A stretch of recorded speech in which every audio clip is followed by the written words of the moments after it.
Nothing is built on stone. All is built on sand. Castles of hopes and dreams, crumbling under the weight of chaos. Moonlit ruins of human ambition, where time dances barefoot on shards of days forgotten. They feed on greed, on envy and pride.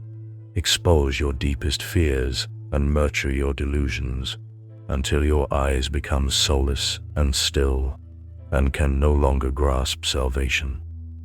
Be wary of such places, as they have no mercy for the living. Somewhere in Eastern Europe, there's a peculiar botanical garden that alleviates suffering, comforts the restless, and inspires poets and dreamers that happen to step through its tall, black cast-iron gates. Designed before the Great War, but only opened to the public in the 1920s, the Green Museum is welcoming visitors from all over the world. Not as vast as the Royal Botanic Gardens in Kew, England. Not as old as Jardin des Plantes in Paris, but just as captivating. When the heavy old gates open in the morning, the air carries the scent of lilacs and roses, and fragrances that are meant for master perfumers to identify and describe. Over 10,000 species of plants thrive here and enrich the land with their brief beauty. Among the tulips, daffodils, daisies, and water lilies, and sometimes in the shadow of fir or poplar trees, ancient Greek and Roman statues were relocated to revive the memory of fallen empires and forgotten gods. Idealized human form, displaying calm, composed expressions, marble skin and chisel-draped robes, often missing limbs, posing as watchers from another realm. Testimony of progress and downfall. Around 100 nameless busts and full-body sculptures guard the pathways, entrances and halls, the glass houses and the conservatory. From the 1st of May to the end of September, the garden is open to the public from dawn till dusk.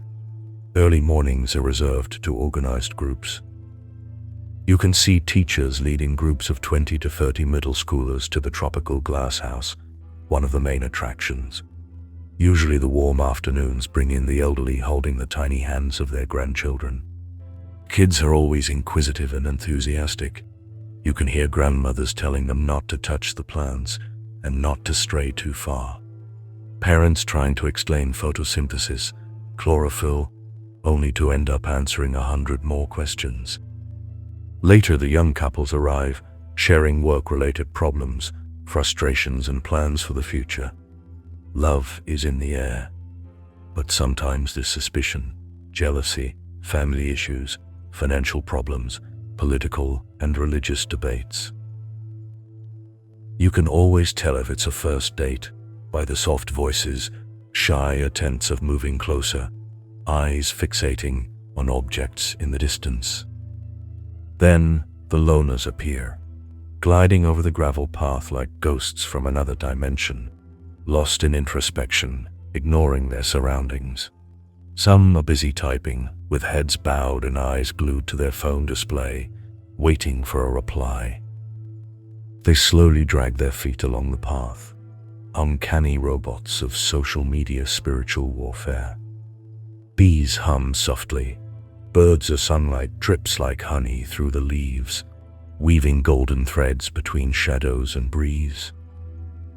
When the light dims, the air sways gently, carrying the warm breath of blooming earth, and the world seems to exhale in slow, drowsy wonder. The courtyard welcomes visitors with 2 rows of linden trees, their crowns whispering to each other like old women sharing secrets. Beneath them, white flowers blooming in shade, their scent is faint and clean, like freshly laundered linen. People pause, inhale deeply, and brush away the imprint of concrete and the stale air of the city from their minds. The statues at the entrance stand like sentinels, a pair of Roman youths draped in robes, their marble eyes downcast, as if they've listened to centuries of confessions. Their skin carries green streaks of moss and visible erosion from millions of fingertips that touched them. That's where most people bring out their phones and take selfies, leaning on the cold stone figures, like on the shoulders of close friends. This is where invisible threads that unravel from the marble blocks, delicate translucent fibers, spread, searching for unsuspecting strangers. The statues scan the path with their tentacles and shrink slowly, like vines absorbing dew. And they whisper, "Welcome, welcome." But no one can hear them, and if they did, they wouldn't believe it. Little shards of anxiety, left clinging to the air like pollen, worry, sadness, disappointment, doubt, despair, are absorbed and digested. The burden of consciousness becomes lighter under the shade of linden trees in summer. It's the first chance to cleanse the soul and leave behind negative emotions, but not everyone will. Like children who don't listen to their parents, some individuals are doomed to learn not from gentle warnings, but from the sting of their own mistakes, their lessons etched not in words, but in the quiet ache of consequence. Further in, a torii gate leads to a quiet space carefully designed in the intermediary traditional Gyo no Niwa style, the Japanese garden. A serene balance between the formal elegance of courtly landscapes and the free-flowing grace of natural scenery. Its central point is the tea house, built on a small lake and covered by beautiful wisteria. 2 small waterfalls, koi fish, a tiny stone bridge leading to an island, a traditional Japanese wooden arched bridge, stone lanterns and stepping stones that shape paths leading through the garden. Here people take photos of maidenhair trees and admire various species of magnolia. Gravel paths curve softly like quiet streams, guiding the visitor through shifting perspectives. Moss cushions the earth beneath ancient pines, their needles whispering as the wind passes through. A stone lantern, worn smooth by rain and time, stands near a shallow pond where koi glide like painted brushstrokes over water. Azaleas, irises, and camellias bloom in soft seasonal harmony, their colors restrained yet vivid against the muted greens. The air carries a faint scent of damp earth, pine resin, and the sweet, fleeting perfume of blossoms. Dragonflies hover above the water's surface, their wings shimmering in sunlight, while sparrows weave through the warm air in swift, playful arcs. A breeze ripples across the pond, scattering petals like whispered poems, a soft symphony of life, wind, and wonder. In this stillness, time loosens its grip, letting the moment breathe like a living poem. The textures invite touch: rough granite, the coarse slickness of bamboo railings, and the silk-like smoothness of polished wood on a nearby tea house veranda. A simple bridge arches gently over the pond, reflecting in the still water below, completing a landscape where every element, plant, stone, structure, and sound, exists in quiet, deliberate conversation. Here the ancient Roman and Greek statues, bold forms and dramatic postures disrupt this quiet balance, introducing a sense of dominance where there should be quiet observation. Their presence feels foreign, too monumental for a space meant to dissolve the self into the surrounding landscape. They watch, they listen. Beyond a set of iron-framed doors lies the heart of the garden, a humid cathedral of glass and green. Inside, the air is thick with the perfume of orchids and wet soil. Fern fronds brush against shoulders as visitors walk. The sound of trickling water echoes against the glass ceiling, mingling with the flutter of unseen wings. Marble busts are scattered through the greenhouse like lost pilgrims. Every breath here is heavy, a safe diorama of the Amazonian rainforest, where every day is a festival of life and death of epic proportions. A young man sits on a bench, elbows on his knees, head bowed and lost in thoughts. He recently lost a parent. The air around him tightens as a Roman bust leans closer to scan his aura. When he finally decides to get up and walk away, his shoulders are lighter. The statue remains behind, infused with the man's sorrow. By nightfall, the greenhouse floor will glisten with tears, warm as rain, nourishing the orchids that bloom too early, too fast. The carnivorous plant section feels like stepping into a secret primal world where beauty hides a quiet ferocity. Glass panels trap a humid warmth that beads gently on the leaves, while a soft mist curls through the air. Tall, elegant pictures dangle like jeweled chalices, their nectar-laced rooms glistening under filtered light. Nearby, the rosettes of Dianae sit poised, their crimson-lined traps slightly open, waiting with patient menace. The sticky tendrils of Drosera capensis sparkle as if dusted with dew, though each glint is a lure, not a promise of refreshment. This corner of the garden is not merely a display of plants. It's a glimpse into nature's cunning, where survival wears a delicate, mesmerizing disguise. In their innocent curiosity, children stare at the plants to see if an unfortunate fly is trapped by the colorful deceivers. An ancient Greek statue is hidden among the leaves, carved from weathered marble. Time has softened its features, yet its eyes, hollow and deep, hold a strange awareness, as if they see more than light can reveal. The figure, draped in tattered stone folds, carries a sorrowful expression. When visitors approach, their unease, grief, and quiet despair seem to drift toward it, drawn as if by an invisible tide. The air grows heavy, the silence deepens, and the statue's veins of marble darken with a faint, bluish pulse.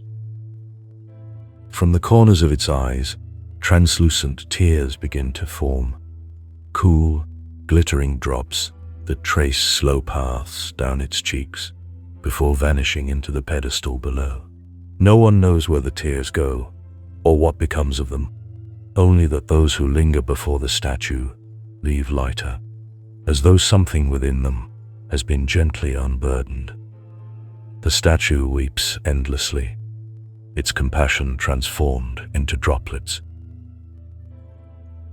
Stone steps lead upward to a terrace where rosemary and lavender grow wild, tangling around iron railings and broken columns. A sunlit dream, warm, fragrant, and alive with quiet rhythm. The air is drier but soft, carrying the mingling scents of herbs and salt. Terracotta paths wind between silvery green olive trees, whose gnarled trunks tell stories older than the garden itself. Their leaves wave faintly in the breeze, like ripples on calm water. This is where lovers get lost in long conversations, on stone benches and beneath the whispering canopy. The world around them softens. Fountains murmur secret confessions, petals drift lazily through golden light, and the air vibrates with the quiet intimacy of shared breaths. Time loosens its grip here. Words unravel slowly, like silk threads, weaving moments that linger long after footsteps fade from the path. The statues here are different, not gods or saints, but unnamed figures, a woman holding a lyre, a man reaching toward a sky no longer listening, a child crouching with a seashell pressed to his ear. They absorb everything, revelations spoken in low voices, the frustrations whispered through clenched teeth, the fears buried beneath practiced smiles. A display of second chances and forgiveness, where egos melt and impulsivity is tamed. White doves often rest on the heads and arms of the statues, a promise of peace for those who need it the most. But for the arrogant, the abusers, and the dishonest, the statues reserve a different kind of treatment. With their invisible tendrils, they reach passers-by and plant seeds of doubt and illness in their bodies and minds, shortening their lives and weakening their health. It is the unrevealed toll by which the stone hardens itself against the merciless passage of time. Do not linger here if your heart is not pure. In the garden's western quarter lies a hedge labyrinth, old, overgrown, restless. The air is cooler here. The smell of wet leaves clings to the skin. Inside, the world falls strangely quiet. The sound itself bends away. Visitors walk the paths, some laughing nervously, some whispering to themselves. It is said that no matter which turn you take, you will eventually reach the inner courtyard. There's a tall figure, faceless and thin, carved from dark stone that sweats with moisture even on dry days. Its cold chest is streaked with pale lines where years of tears have run down like rain over rock. The labyrinth is where the deepest fears are manifested. The garden devours them. The hedge labyrinth begins innocently enough, neatly trimmed, sunlit, and inviting. But as visitors wander deeper, the air thickens with an uncanny stillness. The pathways narrow, the walls of greenery rise higher, and the cheerful chatter of the outside world fades into a muted, distant hum. Each turn looks like the last. Every corner mirrors the previous. The labyrinth slowly folds the mind into its quiet, endless maze. At first, it's only a twinge of unease, a prickling at the back of the neck, a quickened heartbeat. But as minutes stretch, fear seeps in. The hedges seem to breathe, rustling without wind. Footsteps echo in directions no one has walked. Shadows flicker just beyond the corner of one's vision, dissolving when faced directly. Whispers begin as faint threads, half-formed words carried by no voice, growing clearer with every step. Some hear their names, others catch familiar laughter that does not belong here.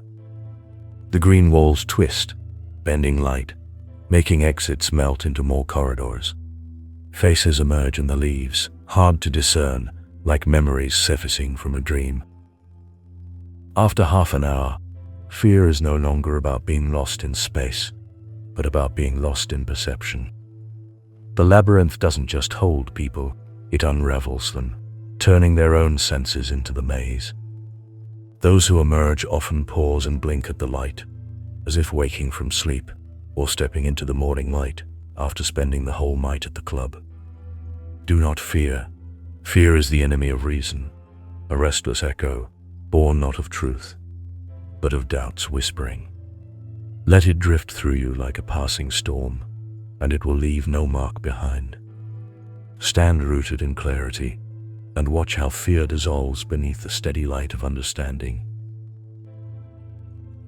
At the heart of the labyrinth lies an inner courtyard that reveals itself only to those who manage to find their way out. The moment they step through the final turn, the weight of the maze seems to fall away, replaced by a quiet, almost luminous stillness. Relief comes like a soft exhale. The space feels less discovered than gifted. In its center stands a marble statue of a woman, her eyes delicately closed, tears slipping down her cheeks to pool in the open palms she offers to the air. The water glares faintly, lit from within, and trickles into a circular basin at her feet. Around her, a tapestry of flowers blooms in layered abundance. Tall white lilies and soft blue hydrangeas brush against ferns, while clusters of jasmine weave their scent through the air like silk. Wisteria drapes from carved stone arches, their pendulous blooms creating quiet shades of color. The earth is warm and alive. A fountain murmurs softly at the edge, its sound blending with the dripping of the statue's tears. Lanterns tucked among the plants cast a golden glow at dusk, turning the courtyard into a dream suspended in time. Here, the garden exhales. Here, fear dissolves. Visitors often wait, not speaking, their hands brushing petals as if waking from a long, uncertain dream.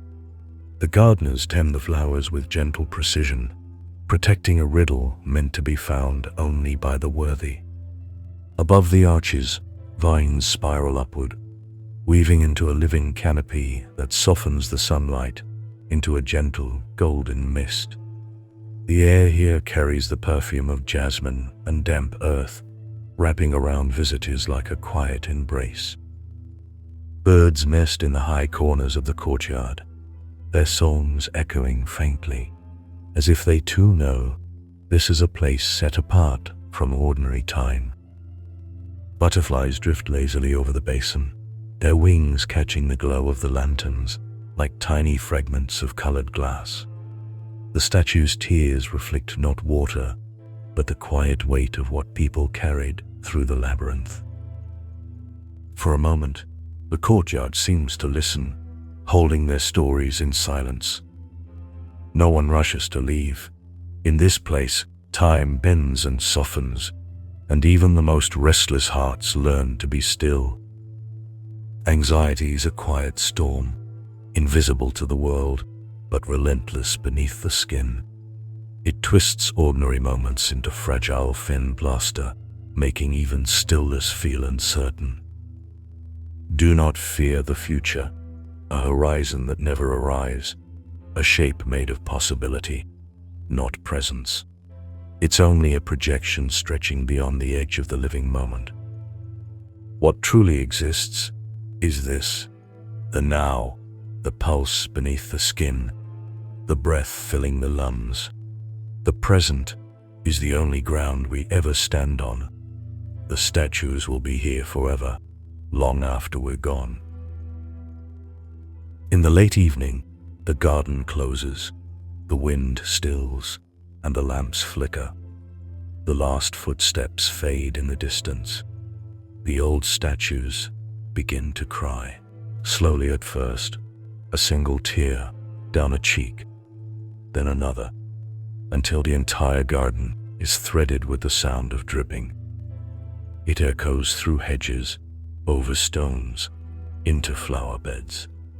The smell of earth thickens. The flowers tremble slightly as roots drink.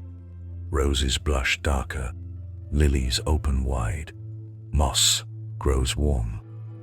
The distilled weight of human worry, every doubt, fear, heartbreak, and regret is pressed into a clear, heavy liquid. And the garden grows. It swells beneath the hush, drawing in what the might surrenders. Branches stretch higher, their outlines sharp against the dim sky. Petals deepen in hue. The air thickens, slow and gluey, humming with something vivid but unspoken. Vines coil tighter around archways. Leaves shimmer with a strange, fevered light. Beneath the soil, the roots grow in silence, and with them, the silence itself expands and conquers the night.